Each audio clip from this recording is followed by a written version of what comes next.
You're listening to the WWNO Classical Network. Hi, this is Paul Mawson.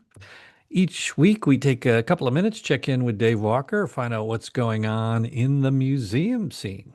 Dave's host of the Museumgoer.com. Dave, welcome back. Howdy, Paul. All right, lots of activity. Let's jump right in. What are you seeing this week?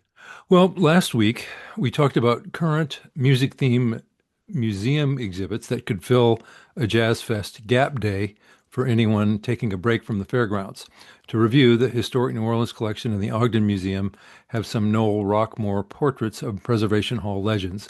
And the New Orleans Jazz Museum has this great new exhibit about 19th century classical composers who created a musical world that presaged New Orleans music in the 20th century. Well, this time we're suggesting a gap hour of museum time that won't require you to leave the festival. On the ground level of the blessedly climate controlled grandstand, in Sylvester Hawk Francis Hall, museum style exhibits, some organized by local museums, offer lessons in local arts and culture. The New Orleans Jazz Museum has assembled Struttin' with Some Barbecue, the centennial of Louis Armstrong's Hot Fives and Hot Sevens, which remembers the 1920s recording sessions that established an early crest for the then new musical genre. The Herman Grimme and Gallier historic houses have contributed Artistry in Iron, Blacksmiths of New Orleans, which tells the stories of blacksmiths of color through the wrought iron designs they made. The exhibit demonstrates how the works, which are still such an important part of the city's streetscape, can be read as symbols of resistance and tributes to the maker's ancestors.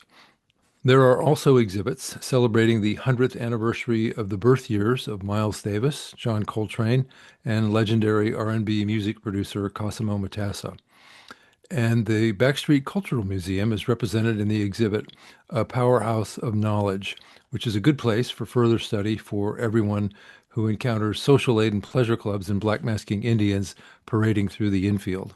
Check out Francis Hall on the way to or from one of the interviews on the Allison Minor Music Heritage stage, which this weekend will feature Steve Earle, Ziggy Marley, Terrence Blanchard, and Robbie Coltrane, Trombone Shorty, and many others.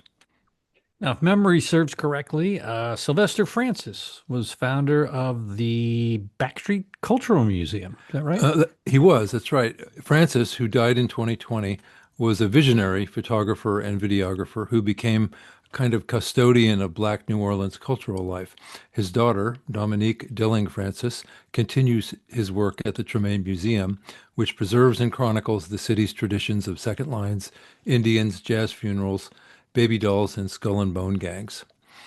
In public programs at the National World War II Museum, a Meet the Author event tonight will feature Edna Cummings discussing her book, A Soldier's Life, A Black Woman's Rise from Army Brat to 6888 Champion.